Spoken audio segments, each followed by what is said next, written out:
नमस्कार। खबर दोपहर में आप सभी का स्वागत है। मैं हूं आपके साथ पल्लवी राजपूत। चलिए रुक करते हैं खबरों का। भारतीय रक्षा विशेषज्ञ एसपी सिन्हा ने कहा कि पाकिस्तान की धर्म को लेकर बहुत गंदी सोच है। इसके अलावा उन्होंने और क्या कुछ कहा, आइए आपको सुनाते हैं। और इसकी जितनी निंदा की जाए कम है। मेरा सोच है कि पाकिस्तान में जो पाकिस्तान की आर्मी है और पाकिस्तान के जो राजनीतिक लीडरशिप है, नेतृत्व है, उनकी जो सोच है कि इंटॉलरेंस दूसरे धर्मों के प्रति, चाहे हिंदुज़म हो, चाहे सिख कम्युनिटी हो, चाहे बुद्धिज़्म हो, ये जो इंटॉलरेंस है ये पाकिस्तान में बहुत ही ख़राब सोच है।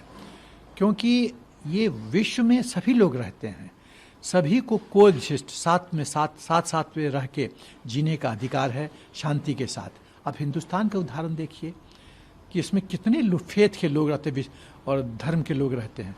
सभी को आज़ादी है, सब अपना धर्म फॉलो करते हैं, यहाँ कोई कष्ट नहीं है। पाकिस्तान में ऐसी बात नहीं है। बीजेपी के प्रवक्ता ब्रिगेडियर अनिल गुप्ता ने कहा कि पाक अधिकृत कश्मीर में बुद्ध धर्म से जुड़ी हुई संरक्षित मूर्तियों को तोड़ने, स्मारकों को नष्ट करने पर पाकिस्तान ने अपनी मानसिकता दर्शाई है। इसके अलावा उन्होंने और क्या कुछ कहा है, आइए सुनते हैं। गिलगित बाल्टिस्तान में बुद्ध धरोहर की मूर्तियों को जो पाकिस्तान ने तोड़ा है वो बहुत ही शर्मनाक है। इससे पाकिस्तान की बदनीयती और नीति दोनों एक्सपोज होती हैं। पाकिस्तान की बदनीति हमेशा माइनॉरिटीज़ के साथ रही है और माइनॉरिटीज़ के खिलाफ रही है। माइनॉरिटीज़ को नीचा दिखाना पाकिस्तानी सरकार का एक हिस्सा रहा है और इन मूर्तियों को तोड़ के उन्होंने दर्शा दिया है कि उनके मन में माइनॉरिटीज़ के लिए कोई इज्जत नहीं है, ना ही उनकी धरोहर के लिए कोई इज्जत है। और सबसे बड़ी हैरानी और अफसोस की बात यह है कि गिलगित बाल्टिस्तान भारत का हिस्सा है, ये भारत की धरोहर है। पाकिस्तान को कोई हक नहीं है कि इनको तोड़े। पाकिस्तान तो सिर्फ इसके ऊपर गैर कानूनी कब्जे में है और पाकिस्तान को चाहिए कि इसका संरक्षण करे, इसको बचा कर रखे। बनिस्बत उसके उसको तोड़ रहा है। भारत को ये बिल्कुल भी कतई भी मंजूर नहीं है और भारत ने जो टीम भेजने की ऑफर दी है वो बिल्कुल सही है। और जो पाकिस्तान कर रहा है इससे पाकिस्तान का आतंकी चेहरा सामने आता है। जिस प्रकार तालिबान ने अफगानिस्तान के अंदर बुद्ध मूर्तियां जो हैं डिस्ट्रॉय की थी, वही हरकत अब पाकिस्तान कर रहा है। पाकिस्तान का आतंकी चेहरा साफ नजर। चक्रवाती तूफान निसर्ग के कारण महाराष्ट्र में समुद्र तट से टकराने के बाद मौसम ने करवट ली है। मौसम विभाग ने अगले 24 घंटे के दौरान मध्य प्रदेश और छत्तीसगढ़ में भारी बारिश की संभावना जताई है। वहीं राजस्थान, हरियाणा, पंजाब में अगले 2 से 3 दिनों तक हल्की बारिश का अनुमान है। बुधवार को महाराष्ट्र, गुजरात और गोवा में जबरदस्त बारिश हुई। वहीं राजस्थान, उत्तर प्रदेश समेत कई मैदानी इलाके वाले राज्यों में हल्की से मध्यम दर्जे की बारिश दर्ज की गई है। इस बीच शिमला में बुधवार को बर्फबारी भी देखने को मिली। यहां अगले 2 से 3 दिनों तक मौसम का तेवर यही रहने वाला है। इसके अलावा हिमाचल और उत्तराखंड के कई जिलों में हल्की बारिश की भी संभावना है।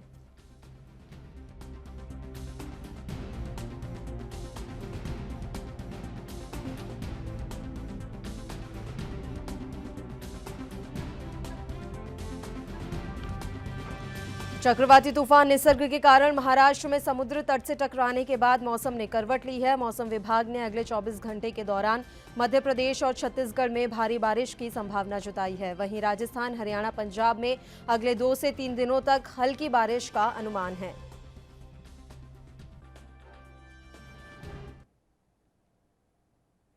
महाराष्ट्र के मुंबई सहित आसपास के इलाकों में घनघोर घटाओं में भी झमाझम बारिश का दौर जारी है। दिन के उजाले में भी अंधेरा छाया रहा। मुंबई के कुर्ला और साइन कोलीवाड़ा सहित उत्तर मुंबई इलाके में झमाझम बरसात का दौर जारी रहा। वहीं कई जगह पेड़ गिरे तो कई वाहन भी उसकी चपेट में आ गए। हालांकि अभी तक कोई जनहानि की खबर नहीं है।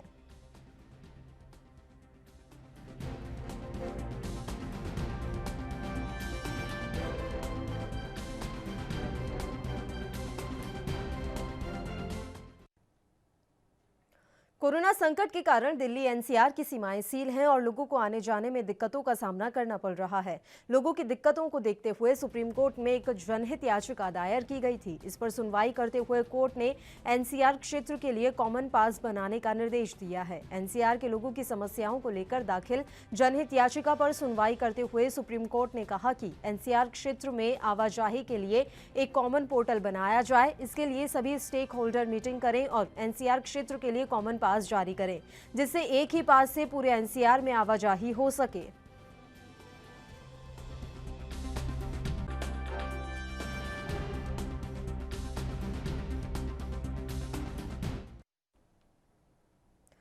वहीं दिल्ली के स्वास्थ्य मंत्री सत्येंद्र जैन ने कहा कि दिल्ली कोरोना ऐप के लॉन्च के बाद से सभी लोग बेड के लिए पूछताछ कर रहे हैं, लेकिन वास्तविक में यूजर्स कम हैं। ये विंडो शॉपिंग की तरह हो गई है। 3 और अस्पताल को कोविड में बदला गया है। इसके साथ ही उन्होंने कहा कि बेड की कोई कमी नहीं होगी। 24 घंटे में आनी चाहिए। अगर वो 4-4, 5-5 दिन, 6-6 दिन नहीं आएगी, जो कोरोना हॉस्पिटल है वो कहते हैं पॉजिटिव रिपोर्ट तभी एडमिट करेंगे, आप कहते हैं इन्फेक्ट ना हो जाए। नॉन कोरोना कहते हैं आपकी तबीयत खराब है, आपको लगता है कोरोना है, आप हम नहीं कर सकते, आप कोरोना हॉस्पिटल में जाइएगा। और इसमें बड़ी दिक्कत है। उनको कहा है, पहले भी आदेश दिए गए, सख्त आदेश दिए गए थे 24 घंटे में रिपोर्ट दें।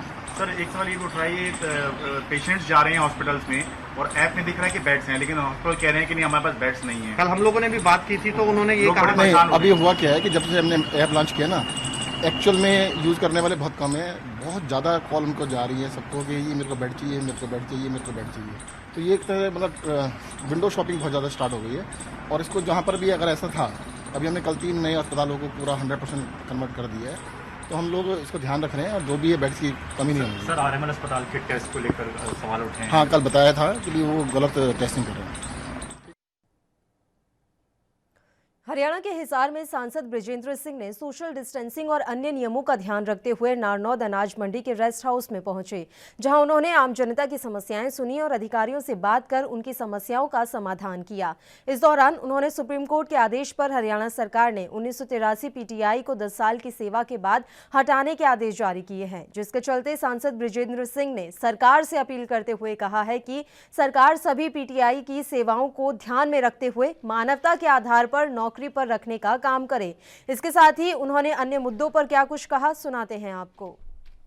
जिसके ऊपर सरकार कार्रवाई भी कर रही है। हाँ, लेकिन मेरा ज़रूर सरकार से ये अनुरोध रहेगा कि ये जो 1983 में से जितने भी अभी बचे हुए हैं जो पीटीआई के पद पे काम कर रहे हैं पिछले 10 साल से, उनकी सेवाओं के बारे में किसी ने कोई प्रश्न चिन्ह नहीं उठाया है। वो एक जो सिलेक्शन की प्रणाली थी उसको दूषित पाते हुए सुप्रीम कोर्ट ने उसे रद्द किया। तो मेरा सरकार से अनुरोध यही रहेगा कि यदि कोई ऐसी व्यवस्था की जा सके जिसमें ये जो 10 साल से जो पीटीआई के पद पे काम कर रहे थे इनका सरकार में ये नौकरी में किसी प्रकार से बने रहें और इनका उपयोग किया जा सके, तो मानवीयता के आधार पर बेहतर रहे। भी नुकसान यदि इस तरह का है तो सरकार बिल्कुल उसका संज्ञान लेती है। मेरे पास भी इस बारे में जानकारी आई थी, हालांकि मेरे पास जो जानकारी थी वो दूसरी तरह की थी, वो मुख्यतः लिफ्टिंग और ख़रीद के बारे में थी। आज भी वो मुद्दा दोबारा से मेरे सामने यहाँ भी आज आया है और मेरी राज्य स्तर पे एफसीआई के अधिकारियों से और फूड सप्लाई के अधिकारियों से और हैफेड के जो अधिकारी हैं इन सब से मैं निरंतर इनके संपर्क में हूँ। आज भी मेरी बात हुई है और नारनौंद का जो विशेष मुद्दा है वो इन सब को ज्ञात भी है और सबका हल निकालने का भी प्रयास किया जा रहा है, क्योंकि एजेंसीज़ की भी थोड़ी मजबूरी होती है। यदि अनाज जो वो प्रोक्योर कर रहे हैं तो उसमें यदि कोई ख़राबी आ जाए या उसमें मिक्सिंग हो जाए तो कुछ मुद्दे उससे आते हैं। उसी वजह से यहाँ पे करीब मेरे ख्याल से 68,000 क्विंटल एक ऐसा वीट है जो अभी परचेज़ नहीं हुआ है, लेकिन वो एक मुद्दा वो है। दूसरा मुद्दा उठान का है। यहाँ अभी भी मुझे बताया गया करीब 4 लाख क्विंटल वीट जो है वो मंडी के अंदर है। तो मैं उम्मीद करता हूँ कि जल्दी यहाँ पे स्पेशल लगेंगी और वीट की मूवमेंट यहाँ से हो जाएगी। देखिए, मेरा निजी मत ये है कि देर सवेर ये चीज़ तो करनी पड़ेगी। जिस प्रकार से पूरे हरियाणा में पानी का स्तर निरंतर गिरता जा रहा है, ये कोई साधारण समस्या नहीं है, ये बहुत बड़ी आपातकाल की स्थिति है जो हमारे सामने मुंह बाए खड़ी है। सो कहीं ना कहीं किसी ना किसी स्टेज पे किसी ना किसी सरकार को इसको सीधे तौर पे इसका मुकाबला करने के लिए कोई ना कोई कदम उठाने पड़ेंगे। ये हमारे बीच में रहने वाला है काफ़ी आने वाले समय के लिए। तो इसके साथ जीने की एक आदत डालनी पड़ेगी, और उसमें जैसे मैंने कहा कि उसमें आदमी अपने आप को और अपने आस पड़ोस में थोड़ा सुरक्षा का ध्यान रखे, साफ़ सफाई का ध्यान रखे, मास्क और जो शारीरिक दूरी है उसकी पालना करे। तो यही प्रिकॉशन है, अदरवाइज़ तो जब तक वैक्सीन नहीं आती है, इसकी दवाई नहीं आती। हरियाणा के करनाल में 4 और कोरोना के नए केस सामने आए हैं, जिसके चलते नए केस मिलने से स्वास्थ्य विभाग में हड़कंप मच गया है। बता दें कि अर्जुन गेट, बालाजी कॉलोनी, मीरा घाटी और नीला खेड़ी से ये केस सामने आए हैं, जिसके बाद अब करनाल में कोरोना के कुल केसों की संख्या 73 पर पहुंच गई है। इनमें से 45 एक्टिव केस बताए जा रहे हैं और 27 लोग ठीक होकर अपने घर जा चुके हैं। वहीं एक व्यक्ति की कोरोना के चलते मौत हो चुकी है।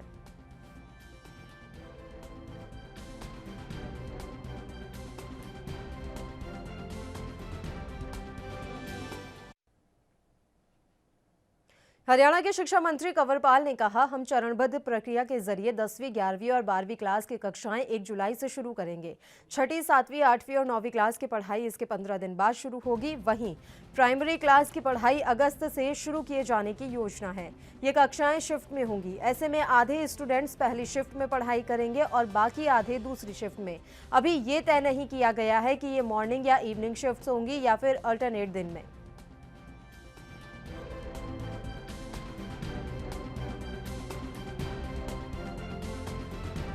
जुलाई मास में हम भी अपने स्कूल खोलने वाले हैं, इसका निर्णय हमने ले लिया। और हम स्टार्टिंग जो है वो 10वीं, 11वीं और 12वीं 3 क्लासों को पहले शुरू करेंगे। उसके बाद हम 6ठी, 7वीं, 8वीं, 9वीं इसको खोल लेंगे। और उसके बाद जो छोटी क्लास है हमारी 1 से 5वीं उस क्लास को खोलने का हमने निर्णय ले लिया। साथ ही हमने इसके ताकि सोशल डिस्टेंसिंग भी बनी रहे और इस प्रकार कोई बचाव के लिए जो नियम तय किए गए वो बने रहे, ठीक तरीके से उनका पालन हो, उसके लिए हमने किया कि भाई जो 50% बच्चे हैं, लगभग 30 की क्लास होती है, तो 15 बच्चे सुबह के टाइम आए और 15 बच्चे शाम के टाइम आए, या फिर ऐसे है कि 15 बच्चे आ जाएं और 15 बच्चे कल आएँ, ताकि सोशल डिस्टेंसिंग बनी रहे। तो उसके लिए हमने तैयारी शुरू कर दी और हमने एक डेमो भी रखा है, ताकि 4-5 स्कूलों में हम इस प्रकार के डेमो का आयोजन हमने किया है, ताकि इसको हम चेक करें कि कौन सा तरीका जो है वो ज़्यादा सही। केरल में हथिनी की मौत पर सांसद जगदम्बिका पाल ने कहा कि बेजुबान जानवर की हत्या करना पाप है। राहुल गांधी को आरोपियों के खिलाफ सख्त कार्रवाई की जानी चाहिए। जानवर को जो गर्भवती थी और जिस तरह से जिन्होंने किया है, वो उसके मन में किस तरह का एक षड्यंत्र, किस तरह की कुत्सित भावना आई, जिसके नाते मतलब वो हथिनी भी और उसका बच्चा भी मर गया है।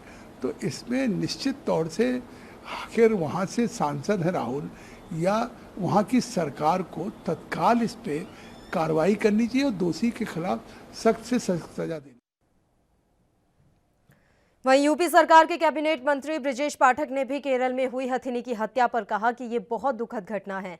वहाँ की सरकार को आरोपियों के खिलाफ कड़ी कार्रवाई करनी ही चाहिए।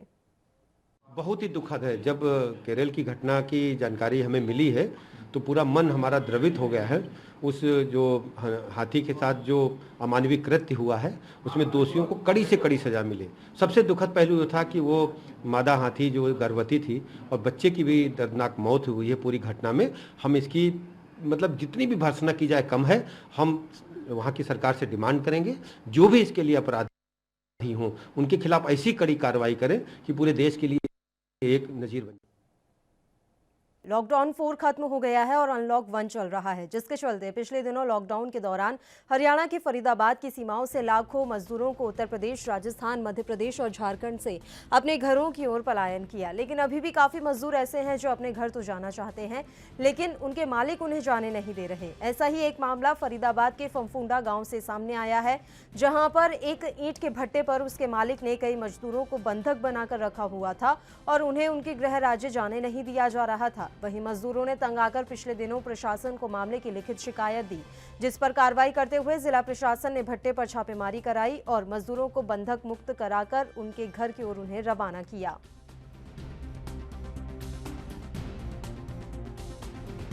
क्या नाम आपका? मेरा नाम खाली।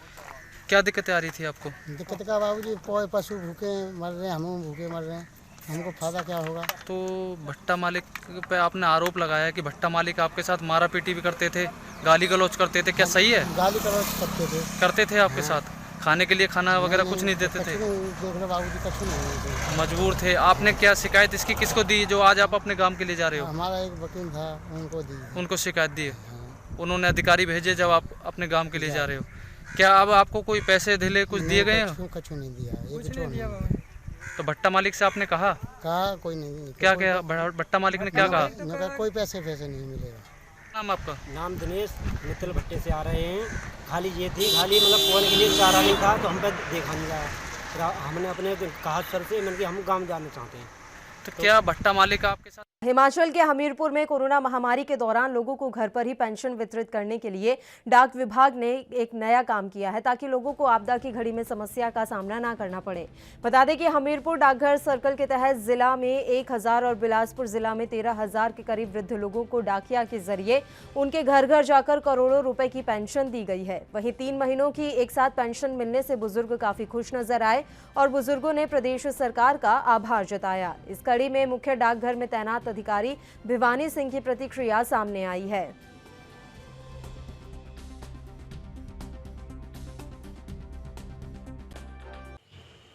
लॉकडाउन में बहुत परेशानी थी, तो घर घर पेंशन मिले। सरकार का धन्यवाद। नमस्ते। वास्तव में 23 मार्च के बाद कोरोना का जो महामारी के कारण हमारी जो व्यवस्थाएं, डाक व्यवस्था वगैरह थोड़ी डिस्टर्ब हो गई थी। उसके पश्चात हमें वेलफेयर डिपार्टमेंट से लगभग बिलासपुर में 12,000 के करीब और हमीरपुर में 1000 के करीब लोगों की हमें पेंशन वितरित करने को आई थी, जिसे हमने उनके रिस्पेक्टिव खातों में डाल करके उनके घर द्वार जा करके हमने सबकी पेमेंट कर दी है। और इस प्रकार जो हमारे डाकिये हैं उन्होंने घर घर जा करके हर आदमी को जो भी पेंशन, भले ही जितनी मर्जी उसको पेंशन चाहिए होती थी, हमारे पास प्रत्येक व्यक्ति का 4500 रुपया पेंशन आई थी और उनकी नीड के अनुसार हमने जो पेंशन है उनको घर द्वार दे दी है। हरियाणा के चरखी दादरी में मानकावास गांव में किसानों का धरना प्रदर्शन 5वें दिन भी जारी है। बता दें कि भारतीय किसान यूनियन की अगुवाई में टमाटर उत्पादक किसान धरना प्रदर्शन कर रहे हैं, लेकिन अभी तक सरकार और प्रशासन ने इन किसानों की सुध नहीं ली है। वहीं धरने पर बैठे किसानों ने लॉकडाउन की वजह से टमाटर की फसल का सही दाम नहीं मिलने पर भावांतर भरपाई योजना के तहत मुआवजे की मांग की है, जिसके चलते सब्जी उत्पादन नोडल अधिकारी मदन लाल ने बताया कि जल्द ही इनकी सूचना प्रदेश सरकार को देकर किसानों के हित में कार्य किया जाएगा। इस दौरान किसानों का समर्थन करने महल के निर्दलीय विधायक बलराज कुंडू भी धरना स्थल पर पहुंचे। समस्या जी, टमाटर का उचित भाव नहीं मिल रहा। मार्केट में पूरी फसल बर्बाद हो चुकी है। 50 से 60 रुपए की मार्केट में जा रही है और किसानों ने तोड़ना बंद कर दिया है। ज़्यादातर फसल को अपने हरों से भाव भी दिया है। ट्रांसपोर्ट खर्चा मिला के तुड़वाई लगा के कम से कम एक क्रेट पे 45 से 50 रुपये खर्चा आता है और मंडी में जाकर वही पैसे मिलते हैं, तो बचता क्या है? कुछ भी नहीं बचता। तो अभी लगभग कितना नुकसान आपको हो रहा है पर कैरेट के हिसाब से? कैरेट के हिसाब से नुकसान तो कम से कम 120 से 130 रुपये जाएगा, तब खर्चा पूरा होगा किसान का। तो अभी जो काफ़ी सारी समस्याएं जो देखने को मिल रही हैं, कुछ लोग जुताई भी कर रहे हैं अपने खेतों की, खड़ी फसल की जुताई की जा रही है, तो वो क्या समस्या है? अब ये तो टमाटर की तो फसल बर्बाद हो चुकी है, इसलिए उनको अगले फसल के लिए वो बवा रहे हैं कि अगली फसल लेट ना हो। जी सर, जो आज आप धरने पे पहुंचे हैं, किसानों की काफ़ी मांग है कि उनको रेट नहीं मिल पा रहा है, तो क्या कुछ अब इसका सोल्यूशन निकाला है? मुझे माननीय कृषि उद्यान की तरफ से निर्देश हुए थे कि मैं आज मौके पर जाके उनकी जो दिक्कतें हैं उसके बारे में जानकारी लूँ। मेरे साथ डॉक्टर राजेश, जिला उद्यान अधिकारी चरखी दादरी आए हैं। तो हमने जो जानकारी ली है, तो ये किसानों ने लगभग यहाँ BBY में तो रजिस्ट्रेशन कराई नहीं है, क्योंकि इनका 2018 का अनुभव है वो ठीक नहीं था जी। इनका बताना है कि सरकार से हमें उस समय रजिस्ट्रेशन कराने के बावजूद भी जे फार्म भी ले रहे हैं, तो उसमें हमें फ़ायदा नहीं मिला जी। तो ये जो रेट का इशू था, किसानों ने काफ़ी तुड़ाई भी नहीं की। तो ये लॉकडाउन के दौरान जो ओपन मंडी थी वो लगभग बंद थी, और जो किसान है जहाँ दूर दराज ट्रांसपोर्टेशन करते थे, जो बिक्री करते थे जी, तो आप देखा कि लिमिटेड वेंडर थे जिन्होंने घर घर सब्जियां पहुँचाई हैं कॉलोनी में या सेक्टर में। तो वो लिमिटेड वेंडर होने के कारण किसान की जो फल की डिमांड थी वो बहुत कम रही, जिससे रेट भी डाउन रहे। का भी जो गाइडलाइन है उसमें भी यही है कि अगर किसान प्रोड्यूस मार्केट में ले जाएगा, जिसका जे फार्म कटेगा, जितना प्रोड्यूस जाएगा उसी का जो रेट का अंतर है उसी की भरपाई की जाएगी। अब जैसे आप देख रहे हो कि खेत में आपने विजिट किया है, अभी फ़िलहाल टमाटर यहाँ ख़त्म हो चुका है लगभग जी। तो इस स्थिति में BBY से तो कोई है नहीं कि इनको सहायता दी जा सके, क्योंकि रजिस्ट्रेशन भी नहीं हुई और फिलहाल टमाटर भी नहीं। ठीक है, तो अब सोल्यूशन क्या कुछ निकाला जा सकता है सर? हम जो हमारी रिपोर्ट है सरकार को भेजेंगे, उन्होंने जो निर्णय लेना है वो सरकार जी।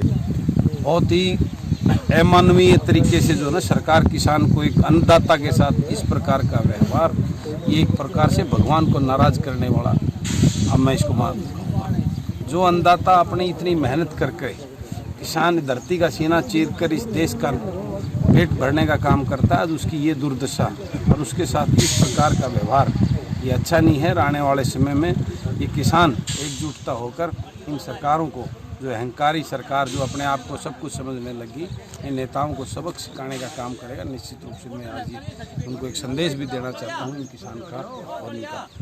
आज आपने RTI लगाने की भी बात कही है, तो किस तरह क्या रहा? बिल्कुल, जो जिस प्रकार के बड़ी बड़ी बातें BBY ये स्कीम सरकार की थी, मैं आज अभी चंडीगढ़ जा रहा हूँ और मैंने वहाँ तैयारी कर दी। कल मैं RTI लगाकर और सरकार से पूरी डिटेल मांगूंगा कितने पैसे भावांतर योजना के तहत सरकार ने जब से ये लागू की थी 2017 लास्ट में चालू हुई थी, आज तक कितने किसानों को, कितने जमींदारों को कितना पैसा सरकार ने दिया है।